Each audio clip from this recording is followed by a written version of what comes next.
नमस्कार मित्रों, हिंदी माध्यम के इस YouTube चैनल में आपका स्वागत है। आज हम पढ़ेंगे कोशिका विज्ञान के बारे में। तो चलिए देर न करते हुए कक्षा की शुरुआत करते हैं।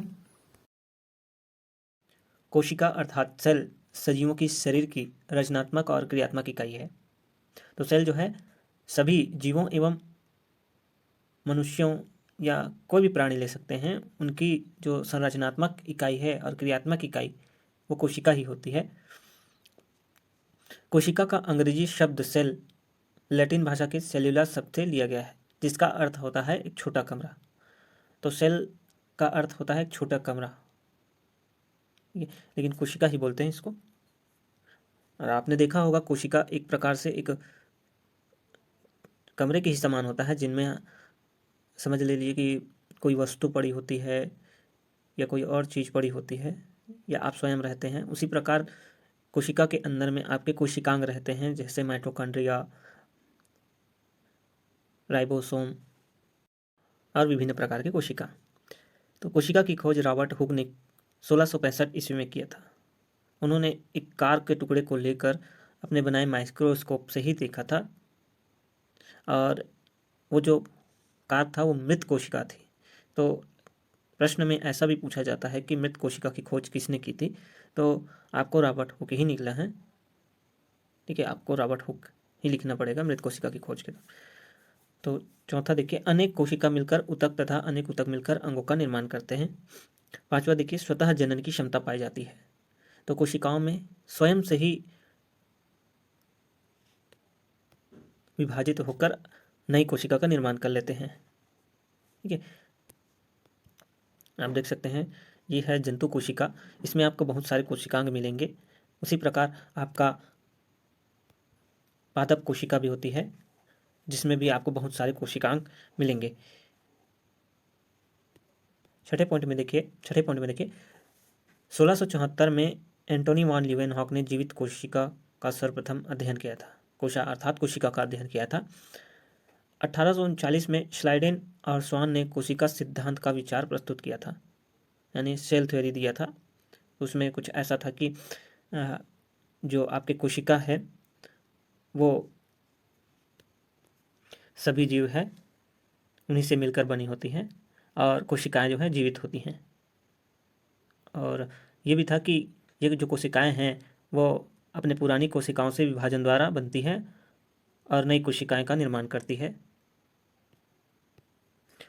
आठवां पॉइंट देखिए, कोशिकाओं का विधिवत अध्ययन कोशिका विज्ञान या कोशिका जैविकी कहलाता है।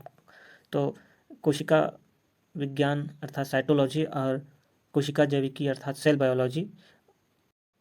नौवां देखिए, कोशिकाएं पौधों तथा जंतुओं की रचनात्मक इकाई होती है। ये आप सभी लोग जानते होंगे कि कोशिकाएं जो है आपके सभी जीवों की रचनात्मक इकाई है। 10वां देखिए, कोशिकाएं दो प्रकार की होती हैं। पहला है प्रोकैरियोटिक कोशिका और दूसरा है यूकैरियोटिक कोशिका। प्रोकैरियोटिक कोशिका आपकी पुरानी कोशिका होती है और यूकैरियोटिक कोशिका जो है वो नवीन कोशिका होती है। आगे हम पढ़ेंगे इसके बारे में। देखिए, प्रोकैरियोटिक कोशिकाएं जो है स्वतंत्र होती हैं। ये स्वतंत्र प्रकार की होती हैं। प्रोकैरियोटिक कोशिका में कोई स्पष्ट केंद्रक नहीं होता है। इनमें ना तो केंद्रक होता है और ना ही केंद्रक द्रव्य उपस्थित होता है। इनके अंदर अल्प विकसित केंद्रक को केंद्रकाभ कहते हैं, जो कोशिका द्रव्य में बिखरे होते हैं। होता ही नहीं है। और जो केंद्रकाभ कहते हैं वो बहुत कम उपस्थित होता है, जो कोशिका द्रव्य में आपके बिखरे होते हैं। देखिए, इसे अल्प विकसित कोशिका या आदिम कोशिका कहते हैं। आदिम का अर्थ है प्राचीन कोशिका या पुरानी कोशिका। इस प्रकार की कोशिका जीवाणु तथा नीली हरी शैवालों में पाया जाता है। उदाहरण स्वरूप आपका जीवाणु है और नीली हरी शैवाल। तो प्रोकैरियोटिक कोशिकाएं आपके जीवाणु और नीली हरी शैवाल होती हैं। इनका आकार छोटा होता है और केंद्रक नहीं पाया जाता, केंद्रक द्रव्य भी नहीं पाया जाता है। केवल एक क्रोमोसोम पाया जाता है। कोशिकांग कोशिका भित्ति से घिरे नहीं होते। ठीक है, इनमें कोशिका भित्ति नहीं पाई जाती है। कोशिका विभाजन असूत्रीय द्वारा विभाजन होता है, यानी एमेटोसिस द्वारा होता है। तो असूत्री का अर्थ होता है कि गुणसूत्र जो है जब कोशिका विभाजित किया जाता है या विभाजन होता है तो उसमें आपके एक भी गुणसूत्र नहीं होते, इसलिए उसे असूत्रीय विभाजन कहते हैं। यूकैरियोटिक कोशिका, ये विकसित या नवीन कोशिका कहलाते हैं। यूकैरियोटिक कोशिकाएं कहलाती हैं। ठीक है, ये बहुकोशिकीय प्राणियों में पाई जाती है। तो बहुकोशिकीय अर्थात एक से अधिक कोशिका वाले, विभिन्न कोशिका वाले प्राणियों में पाए जाते हैं। उदाहरण आप जंतु ले सकते हैं, पादप भी ले सकते हैं। पादप में भी आपका यूकैरियोटिक कोशिका ही होती है। सभी उच्च श्रेणी के पौधों और जंतुओं में यूकैरियोटिक प्रकार की कोशिका पाई जाती है। डी देखिए, ये जेली जैसी एक वस्तु द्वारा घिरी होती है। इस आवरण को कोशिका आवरण, सेल मेम्ब्रेन या कोशिका झिल्ली कहते हैं। तो आपको यूकैरियोटिक जो कोशिका मिलेंगी वो कोशिका झिल्ली से घिरी हुई ही मिलेंगी। इनका आकार जो है वो बड़ा होता है। यूकैरियोटिक कोशिका में केंद्रक उपस्थित होता है, केंद्रक द्रव्य भी उपस्थित होता है। अधिक मात्रा में क्रोमोसोम पाया जाता है। कोशिकांग कोशिका भित्ति से घिरे होते हैं। ये जितने भी आपके कोशिकांग मिलेंगे जैसे राइबोसोम, माइटोकॉन्ड्रिया, प्लाज्मोडियम, अंतःद्रव्य जालिका, ये सब आपकी कोशिका भित्ति से घिरे हुए मिलेंगे। कोशिका विभाजन जो है समसूत्री यानी मिटोसिस विभाजन तथा अर्धसूत्री विभाजन यानी मियोसिस पाया जाता है। समसूत्री का अर्थ है जिसमें आपके गुणसूत्र, आपके कोशिका के जो गुणसूत्र होते हैं वो विभाजन के दौरान, कोशिका विभाजन के दौरान समान रूप से वितरित हो जाते हैं। जितने गुणसूत्र पहली कोशिका में उपस्थित है उतने ही गुणसूत्र आपके दूसरी कोशिका में कोशिका विभाजन के दौरान मिल जाएंगे।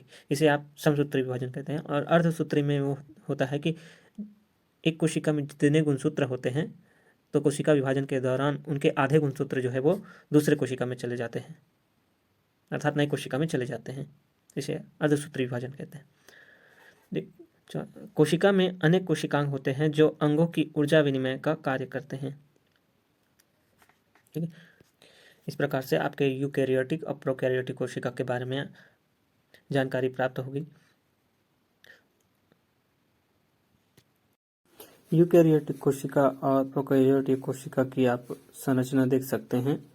इसमें दिखाया गया है कि आपके कोशिकांग जो है उपस्थित है या अनुपस्थित है।